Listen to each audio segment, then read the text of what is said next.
Student, जय Hind everyone. So students, हमारा आज का सब्जेक्ट है सेक्रेटरियल प्रैक्टिस। सेक्रेटरियल प्रैक्टिस इस सब्जेक्ट्स में हम लोग ने चैप्टर नंबर 1 स्टार्ट किया है, that chapter which is about corporate finance. नव इस चैप्टर में पिछले वीडियो लेक्चर्स में मैंने आपको फिक्स कैपिटल और वर्किंग कैपिटल के बारे में पूरी डिटेल्स मैंने आपको दी थी।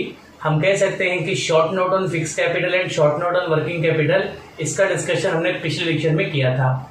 आज के वीडियो लेक्चर्स में मैं आपको फिक्स कैपिटल और वर्किंग कैपिटल, इन दोनों के बीच का डिस्टिंग्विश क्या होता है, इन दोनों के बीच में क्या अंतर है, वो कौन से ऐसे पॉइंट्स है जो इन दोनों को एक दूसरे से अलग करते हैं, वो सारे पॉइंट्स हम लोग आज के वीडियो लेक्चर में डिस्कस करेंगे। ओके, सो इस वीडियो को आप पूरा एंड तक देखिएगा, बिकॉज ये जो डिस्टिंग्विश बिटवीन फिक्स कैपिटल और वर्किंग कैपिटल का जो क्वेश्चन है, ये आपके बोर्ड एग्जामिनेशंस के लिए बहुत ही इंपॉर्टेंट क्वेश्चन है, जो आपको प्रिपेयर करना ही करना है if you want to take 5 marks in your SP subjects. Okay, so let's go to with this distinguish between the fixed capital and working capital.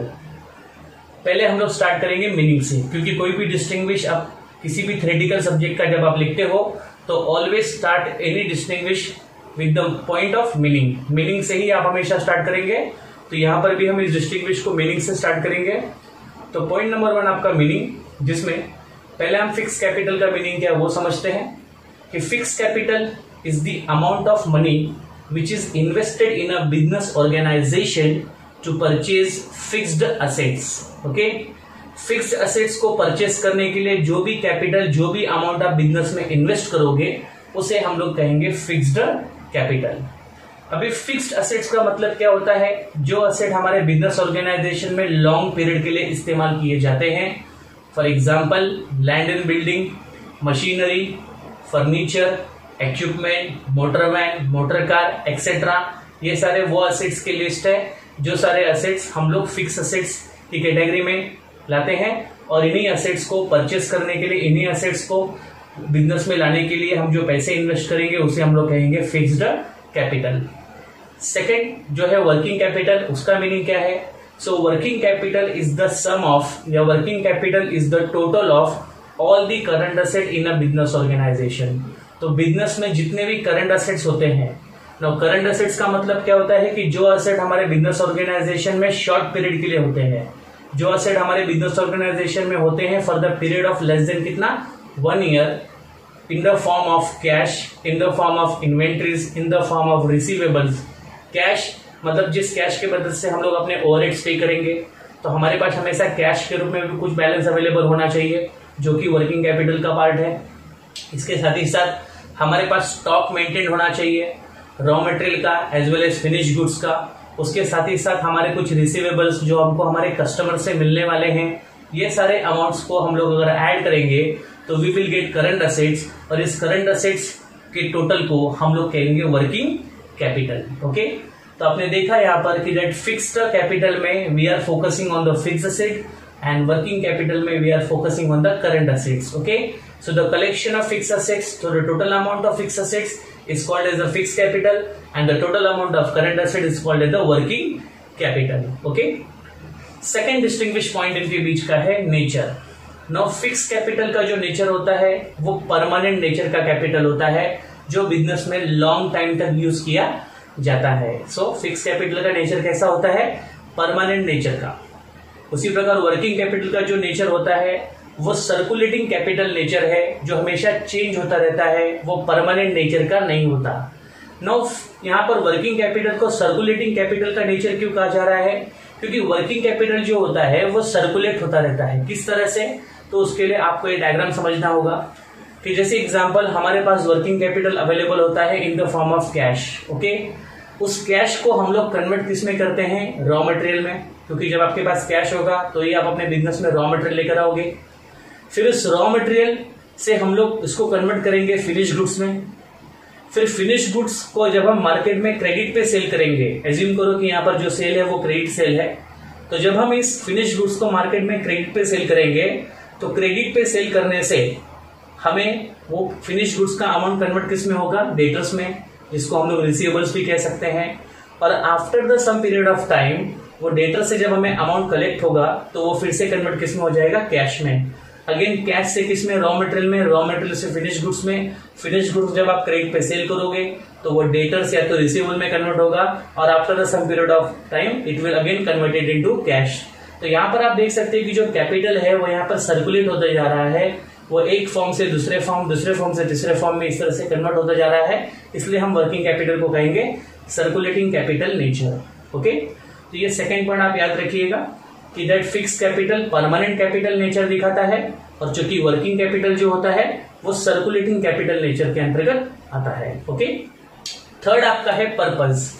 अभी फिक्स कैपिटल को बिजनेस में लाने का क्या पर्पज है, तो very simple purpose is that कि fix capital bring in the business organization for the purpose of buying fix assets. Business में अगर आपको फिक्स असेट्स अगर बाई करना है, फिक्स असेट अगर परचेस करना है, तो फिक्स असेट्स को परचेस करने के लिए आपको फिक्स कैपिटल लाना होगा। सो फिक्स कैपिटल को लाने का पर्पस क्या हो गया, to acquire a fix assets in the business. Business में फिक्स असेट्स को लाने के लिए फिक्स कैपिटल को इन्वेस्ट करना पड़ेगा। उसी तरह से वर्किंग कैपिटल का पर्पस क्या होता है, तो वर्किंग कैपिटल का पर्पस होता है to bring out the current assets, to manage the cash, to manage the inventories, to collect the amount from the debtors. तो ये सारे जो करंट असेट्स वाले फैक्टर होते हैं, इनको मैनेज करने के लिए वर्किंग कैपिटल का पैसा बिजनेस में इन्वेस्ट करना पड़ता है। और चूंकि फिक्स कैपिटल के पीछे एक और पर्पस होता है कि अपने बिजनेस ऑर्गेनाइजेशन को लॉन्ग टर्म तक रन करना, अपने बिजनेस ऑर्गेनाइजेशन को लॉन्ग टर्म के रिसोर्सेज प्रोवाइड करना। वहीं पर वर्किंग कैपिटल का मेन पर्पस होता है to make a smooth running of a business, business को स्मूथ तरीके से चलाना, जिसके अंदर बिजनेस में बिजनेस को चलाने से लेकर के कोई भी रिसोर्सेज या कोई भी समस्या बिजनेस में नहीं आनी चाहिए, तो उसके लिए we are going for working capital. Okay, so दोनों का पर्पस आपको क्लियर है कि फिक्स कैपिटल का पर्पस है बिजनेस में फिक्स असेट लाना और वर्किंग कैपिटल का पर्पस है बिजनेस में करंट असेट्स को मैनेज करना। ओके, नेक्स्ट पॉइंट आपका है सोर्सेस। अभी जो फिक्स कैपिटल है और ये जो वर्किंग कैपिटल है, ये दोनों कैपिटल बिजनेस में आते कहां से है, इनके सोर्सेस क्या है, इनके आने का माध्यम क्या है। तो वेरी सिंपल, फिक्स कैपिटल के सोर्सेस जो है वो है issue of shares, debentures, bonds. अगर आप फिक्स कैपिटल चाहते हो, परमानेंट कैपिटल चाहते हो, तो उसके लिए आपको मार्केट में शेयर्स, डिवेंचर्स और जो बॉन्ड्स होंगे वो आपको सेल करना होगा। डिवेंचर और बॉन्ड्स जो होते हैं वो लगभग एक तरह के होते हैं, जहां पर हम पब्लिक से ही लोन लेते हैं। लेकिन डिवेंचर और बॉन्ड्स, ये दोनों वर्ड्स को यूज करने का जो मेन जगह है वो ऐसा है कि अगर आपकी प्राइवेट कंपनी है और अगर आपकी प्राइवेट कंपनी पब्लिक से लोन ले रही है, तो प्राइवेट कंपनी जब पब्लिक से लोन लेगी तो उस लोन को कहेगी डिवेंचर, और जब वही लोन लेने का काम गवर्नमेंट करेगी तो उसे कहेगी बॉन्ड्स। ओके, तो डिवेंचर बॉन्ड्स दोनों का डेफिनेशन भी सेम है, लेकिन दोनों की जो अथॉरिटी है वो अलग अलग है। अगर प्राइवेट कंपनी पब्लिक से लोन ले रही है तो it is called as a debenture, और अगर पब्लिक कंपनी लोगों से लोन ले रही है तो it is called as a bonds. Okay, तो issue of shares, issue of debentures, bonds and long term loans from the bank and financial institutions. तो ये सारे जो सोर्सेस मैंने बताए, ये सारे सोर्सेस आपके फिक्स कैपिटल को बिजनेस में लाने के हैं। क्या क्या बताया मैंने आपको, issue of shares, issue of debentures and bonds and long term loans from the bank and financial institution. In the same way working capital को लाने के माध्यम क्या क्या है, तो वर्किंग कैपिटल को लाने का सबसे पहला माध्यम है short term loans from the bank and financial institution. इसके अलावा हम लोग डिपॉजिट्स भी लेते हैं, पब्लिक से लिया हुआ डिपॉजिट्स। अभी पब्लिक से लिया हुआ डिपॉजिट भी एक प्रकार का लोन ही होता है, लेकिन उसको हम लोग वर्किंग कैपिटल में क्यों कंसीडर कर रहे हैं, क्योंकि ये जो पब्लिक से लिया हुआ डिपॉजिट जो होता है ये बहुत ही शॉर्ट पीरियड के लिए होता है, जिसका पीरियड जो होता है वो मिनिमम 6 मंथ होता है और मैक्सिमम 36 मंथ होता है। तो पब्लिक से अगर आप डिपॉजिट्स ले रहे हो तो उसकी पीरियड, उसकी जो कालावधि है वो 6 महीने से लेकर 36 महीने की होती है।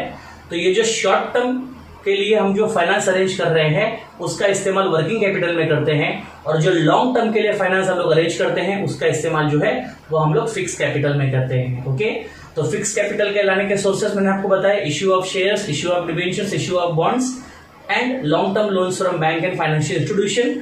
और वर्किंग कैपिटल के फंड्स को लाने का माध्यम क्या क्या है, short terms loans, after deposits from public, and the last one is a trade credit. Now trade credit का मतलब क्या होता है कि जैसे एग्जांपल, अगर समझो मेरी शॉप है, मेरा शोरूम है, तो मेरे शोरूम में जो भी माल होगा वो सारा माल क्या मैंने कैश देकर नहीं लेकर आया है।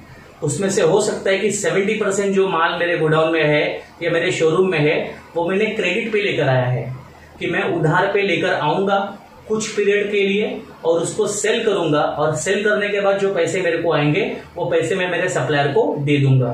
तो जब एक व्यापारी, जब एक बिजनेसमैन क्रेडिट पे माल लाकर अपने बिजनेस में रखता है सेल करने के लिए, तो उस क्रेडिट पे लाए हुए माल को हम लोग कहते हैं ट्रेड क्रेडिट। तो ट्रेड क्रेडिट भी एक जरिया है वर्किंग कैपिटल को मैनेज करने का। ओके, तो वर्किंग कैपिटल को मैनेज करने का क्या क्या सोर्सेस है? शॉर्ट टर्म लोन्स, पब्लिक से लिया हुआ deposit again for the short period of time from period 6 month to 36 month, and the third जो मैंने आपको बताया वो है ट्रेड क्रेडिट, जहां पर बिजनेस में माल को पहले उधार पे खरीदा जाता है, फिर उसको सेल करने के बाद जो पैसे आते हैं वो पैसे सप्लायर को माल का पैसा दिया जाता है, फिर उससे अगेन नए माल लिए जाते हैं क्रेडिट पे, फिर उसको सेलर को हम सेल करते हैं, उससे जो पैसा आएगा फिर हम पुराने माल का पैसा देंगे, फिर उस पुराने माल का पैसा लेकर फिर से नया माल लेंगे। तो ये जो रोटेशन चलता है इसको बोलते हैं हम लोग ट्रेड क्रेडिट। ओके, तो ये सारे सोर्सेस है वर्किंग कैपिटल के। नेक्स्ट जो है वो है ऑब्जेक्टिव्स ऑफ इन्वेस्टर। अभी कैपिटल कोई भी हो, लेकिन कैपिटल इन्वेस्ट करने वाला पर्सन कौन सा होता है? इन्वेस्टर्स। नाउ फिक्स कैपिटल में जब कोई इन्वेस्टर इन्वेस्टमेंट करता है तो उसका क्या ऑब्जेक्टिव होता है? तो फिक्स कैपिटल में अगर कोई इन्वेस्टर इन्वेस्ट कर रहा है तो उसका ऑब्जेक्टिव क्लियर है कि दैट इस कैपिटल में इन्वेस्टमेंट करके मुझे जो रिटर्न्स मिलेगा वो फ्यूचर में मिलेगा। तो जिस किसी इन्वेस्टर को फ्यूचर प्रॉफिट चाहिए, फ्यूचर में प्रॉफिट चाहिए, तो ऐसे फ्यूचर प्रॉफिट को कमाने का उद्देश्य फिक्स कैपिटल के माध्यम से पूरा किया जा सकता है।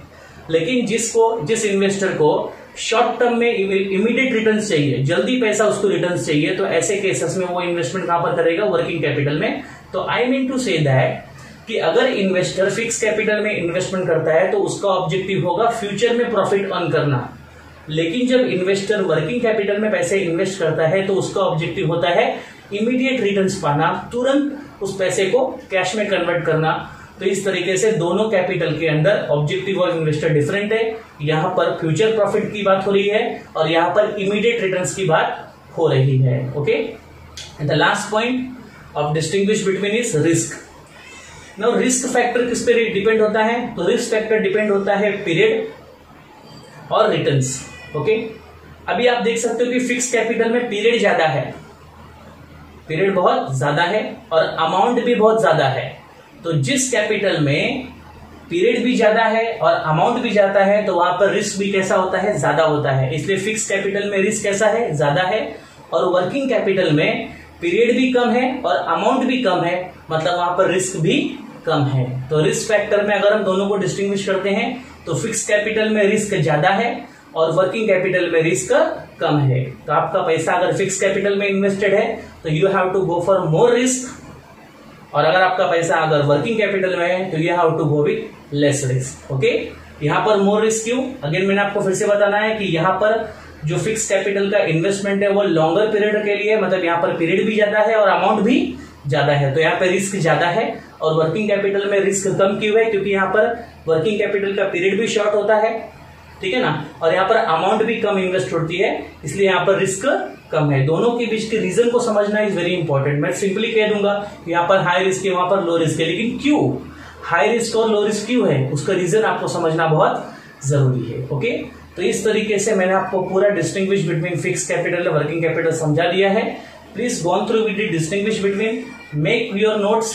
ओके, और इसके बाद उसका रिवीजन करेंगे तो आपको पूरा डिस्टिंग्विश इजीली समझ में आ जाएगा। क्या क्या पॉइंट हमने डिस्टिंग्विश में देखा? पहला हमने देखा मीनिंग, फिर हमने पढ़ा दोनों कैपिटल का नेचर, एक का परमानेंट नेचर है और एक का सर्कुलेटिंग कैपिटल नेचर है, जिसको हम टेम्पररी नेचर भी कह सकते हैं। फिर हमने देखा देन दोनों कैपिटल के पर्पजेस क्या क्या है, तो पर्पज हमने देखे। पर्पज में हमने देखा दैट फिक्स कैपिटल का पर्पज होता है to bring a fix assets और वर्किंग कैपिटल का पर्पज होता है to bring a current assets. After that हमने देखा सोर्सेस, दोनों कैपिटल के लाने के माध्यम क्या क्या है। After that, we have discussed about the objectives of the investor, and the last point we have discussed about the risk involved in both the capital. Okay, so please revise these whole questions. और इसके पहले आप लोग मेरा fix capital और working capital पे जो detail video मैंने आपको दे रखा है उसको भी आप एक बार पढ़िए। इसके बाद जब आप डिस्टिंग्विश पढ़ेंगे तो आपको पूरा फिक्स कैपिटल और वर्किंग कैपिटल का नॉलेज आपको आ जाएगा। Okay everyone, so take care everyone, जय हिंद।